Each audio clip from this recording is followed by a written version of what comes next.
If you have to cut and solder copper pipe, you'll need a pipe cutter. They come in a variety of sizes. This is just a small one that helps you get up in, like if it's close to the floor. Say if you're working on the ceiling joist down in your basement and the upstairs floor is there, this will help you get around that because it's got a very narrow handle on it. But they make larger ones that give you more leverage, and they make even bigger ones if you're cutting larger pipe. You won't need this for water lines, standard water lines anyway. This one honestly is my favorite. It's the easiest to use, fits in a toolbox easy. But the way it works is you have to open it up. There's a little cutting blade right here. So I'm going to put that cutting blade right on the line that I've made where I want to make my cut. If I open it up enough for that to fit on the pipe, and then tighten it down just enough where it's touching the pipe a little firm, just so it's a little stiff to turn, and then just start rotating it. See, as it goes around, it's already starting to cut into the pipe. As you make a couple turns, it's going to get looser and easier to turn. So just give it a little bit of a twist and that'll tighten it up. And each time you twist it down, it's digging that cutting blade further and further into the pipe. But you're not doing it all at once, you're doing it just a little bit at a time. So just keep twisting as it gets easier. Put another little bit of a turn on it.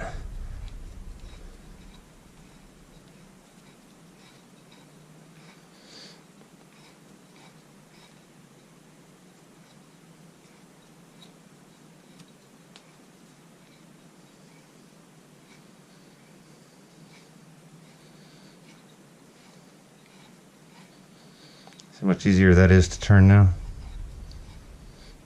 A little bit more of a twist. And as we go, that groove is getting deeper and deeper each time it rolls around.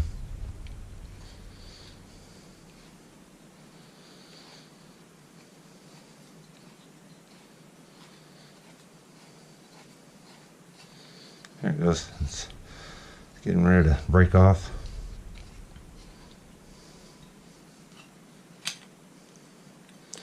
See, it leaves a nice clean cut there on the ends. So again, that's just called a pipe cutter. If you're using these for water lines, you need to make sure you're using a lead-free solder. You don't want any lead in your water lines. And this is a water-soluble flux, and it's also lead-free. If you can see that. See the lead-free there at the top. So we don't want any lead in our water lines. But you have to clean this pipe before you put the flux on it. So there's a couple different ways to clean it. You can use, they have emery cloth. It's just like a waterproof sandpaper that you can buy in the plumbing section. You just need to clean the parts wherever the connection is going to be.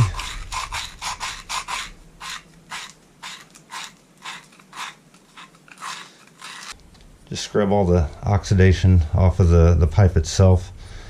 So you can use this on the outside of the pipe, and on your fittings, like this is an elbow. It's a little bit harder to get up in there, but you can kind of fold it, and then you might be able to get a pinky up in there and give it a twist. But the easiest thing I found to clean the inside of the fittings and the outside of the pipe is a tool like this.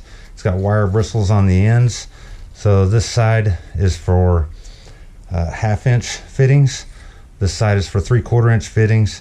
And this hole here has wire bristles on the inside, and that's for 3/4 inch pipe, and this is for 1/2 inch pipe. So since I'm working with a 1/2 inch pipe, you can just clean the inside with that. I'll spin it around and get the other side while I'm there. And then to clean the pipe itself, just put it up in that hole and twist it a few times.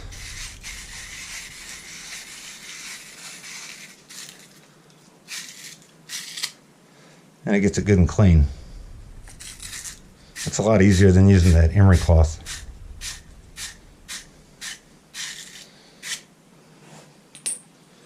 But you need to be sure to clean all of the ends that you're working with before you put the flux on it.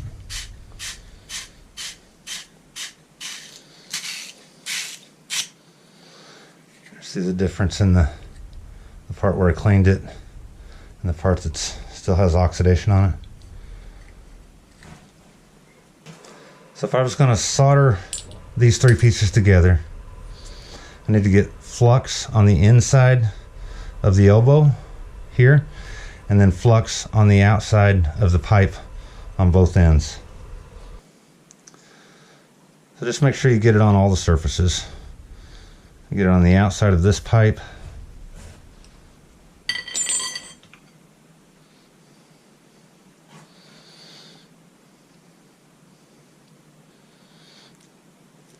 the outside here. They make small paint brushes you can use for this, but I prefer to just use my fingers. It's easier for me. A paintbrush might be easier for you.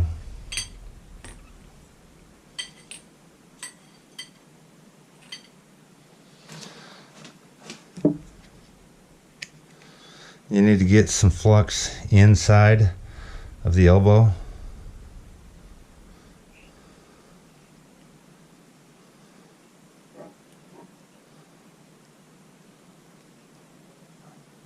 On both sides.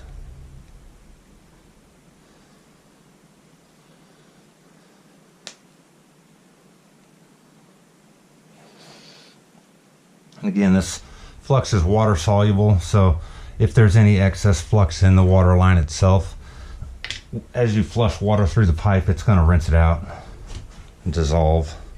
So after you have flux on all the ends you want to connect, you can put the pipe together.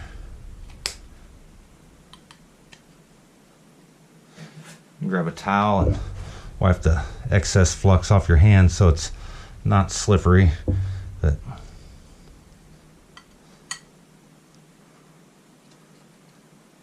make sure that joint is seated all the way in there so that there it goes. It's all the way up in there. You want to make sure that joint is seated all the way up in there though. You can see the bump out in the elbow there. So it's a little about a ½ inch or so. So you want to seat this pipe all the way up in to that flared out opening. All right, let's seat it on both sides. So I would go through and make sure all of my fittings were fluxed, cleaned and fluxed and put together, and then I would go back and solder it. So the way you solder it, there are two different types of gas that are common. This is propane gas. It's made for soldering. And this one is MAP gas. The yellow one's MAP gas, the blue one's propane. They sell them both in the plumbing section at the hardware stores. The MAP gas burns a lot hotter, so I prefer to use it, but it's more expensive. This one is roughly $10 a bottle, and the propane is roughly $3 a bottle. But I like the MAP gas because with it burning hotter, it's going to heat up the copper a lot faster. So the way you light the torch, each one of them is going to light different depending on what setup you have on top of the bottle. But just open the gas up.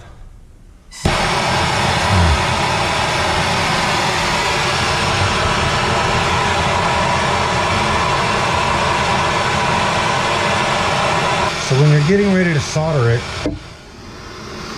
you just want to heat up the joint. You just want to heat up the joint itself. You don't want to heat up too much along the copper pipe. And you kind of want to heat it all evenly, but you want to focus most of your heat on the joint. And then you're going to hold the solder right at the edge of the joint, and you'll see it melt into the joint and all the way around.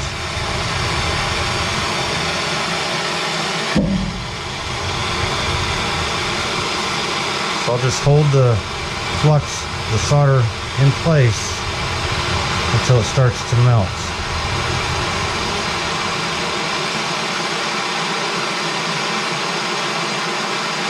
Starting to get there. It's going all the way through. Get some on this side. It's pulling it up into the joint there itself.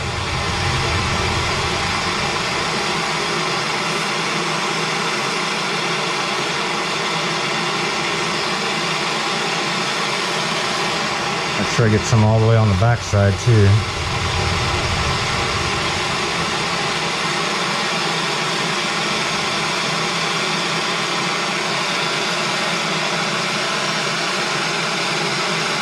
If you're in your basement looking up at the ceiling, that's where most of your water lines are going to be for the upstairs rooms, is running through the floor joists. Now you don't want this flame burning right on your floor joist because you could potentially catch your house on fire. So they make this fireproof fabric that you would drape up against the floor joist or up against any wood or surface that you don't want to burn. It has eyelets there so you could actually drive a nail into the joist and then hang this fabric from the nail, and you can see it's gonna glow red, but it doesn't actually catch on fire, so it's gonna keep you from catching your wood on fire. See, once I pull the flame away, it's not burning. So it's just a fireproof fabric that they make for plumbing, so you don't catch the floor joist on fire.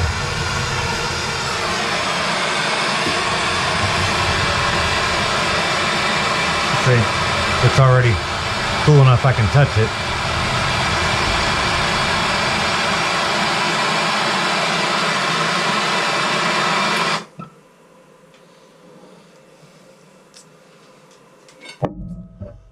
But that's how you cut and solder copper water lines.